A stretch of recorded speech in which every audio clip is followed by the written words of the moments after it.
Been a minute. Welcome all to the Make Him Pay NBA Fantasy Podcast, brought to you by Squeaks Fantasy Basketball. I'm your host, Prime, here for a midweek short to get everyone up to date on the Week 4 and Week 5 Squeaks matchups, so that we can get on to the fun stuff when we return middle of this week with our co-host, Matthew Cowie. Big couple of weeks in NBA, lots of injuries again. I keep talking about it, seems to be the theme of the first few weeks, and some big time matchups and some odd and fun performances by a number of players that have got a few teams across the line. So, might as well jump into week 4. Interesting week. We'll start off with the first matchup, Cole defeating Kane.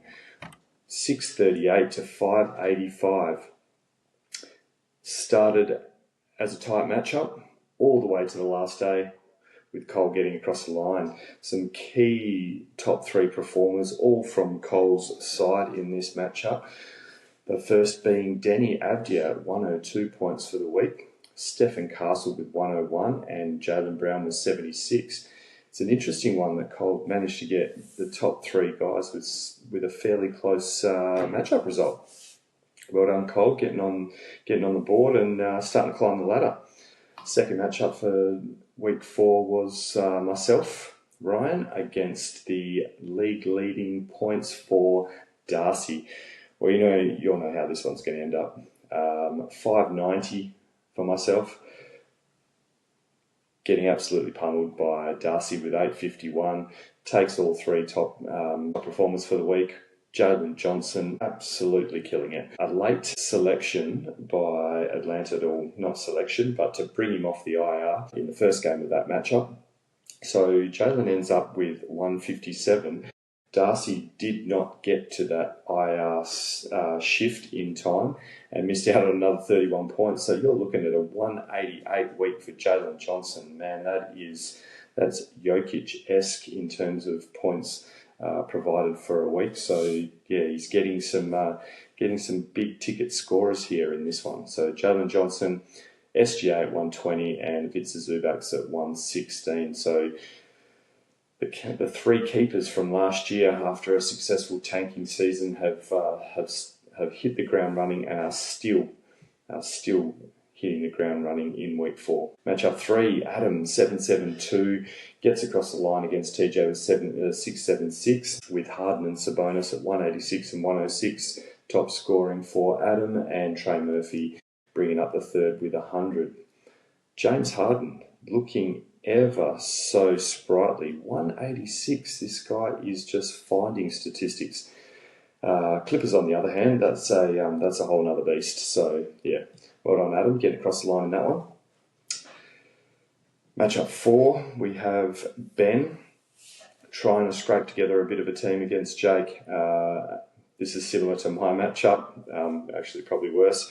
We've got 387 for Ben to 678.5 for Jake. So Jake with first and third performers there, and Khalil Ware, 104, well done, and Anthony Edwards at 89, with Ben pulling in De'Aaron Fox at 93 for the week, but unfortunately hammered by injuries, lots of outs, not enough games played, and the result reflects that. Matchup 5, we have Julian, 537 against David, 835.5. David, I'm sensing a trend with these first 5 matchups here where there's some pretty hefty margins, and not going out on the limb because I've been watching the matchups each week, but the teams that are getting absolutely pummeled are just struggling to field a side. We've had anywhere from 4 outs/injured all the way up to 9 outs and injured on one roster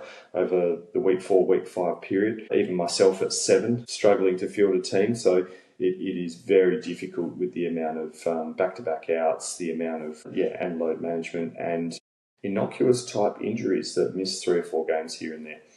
So moving on to the top 3 for matchup 5 was David with Jimmy Butler at 117 and Curry at 92, and Julian bringing in Booker at 91. So main performers there, pretty standard top scores for those two guys. Matchup 6 was a big one in Squeaks folklore. CJ taking on Eric. Eric with the monkey on his back. And he got across the line, 829 to 663.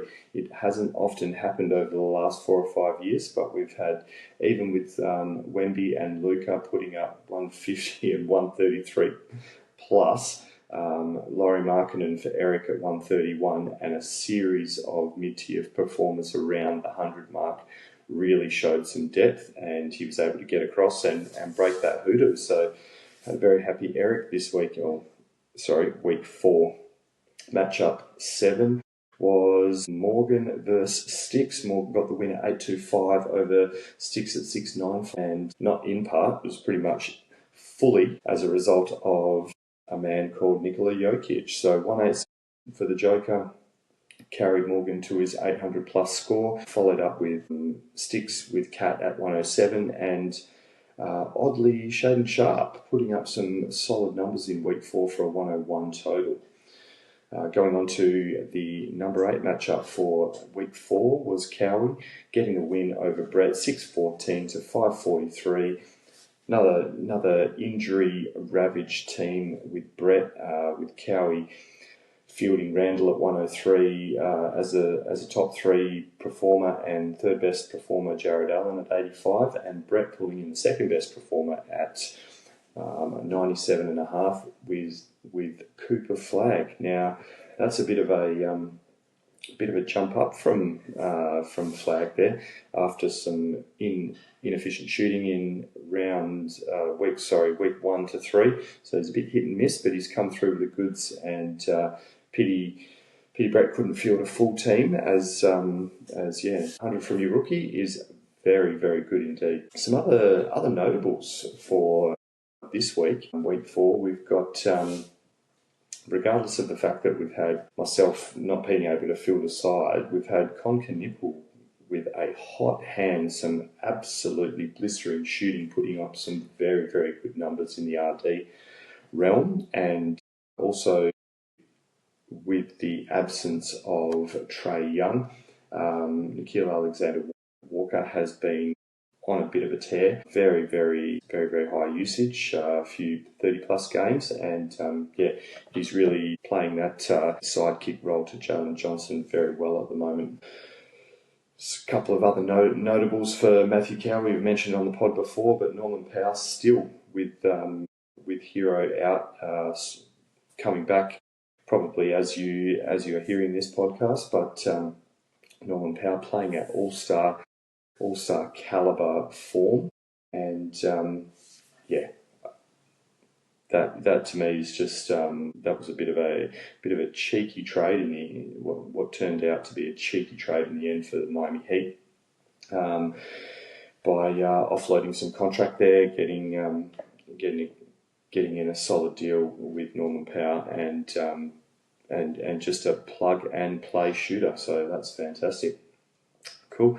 All right, that'll do it for week 4 in Squeaks Scolari. Hit us up on YouTube at Squeaks Scolari and on Instagram at Squeaks Fantasy. Ask some questions, see how we make up these rosters, and reach out just to say hi. And we'll be back shortly for a wrap up of week 4. Cheers, guys.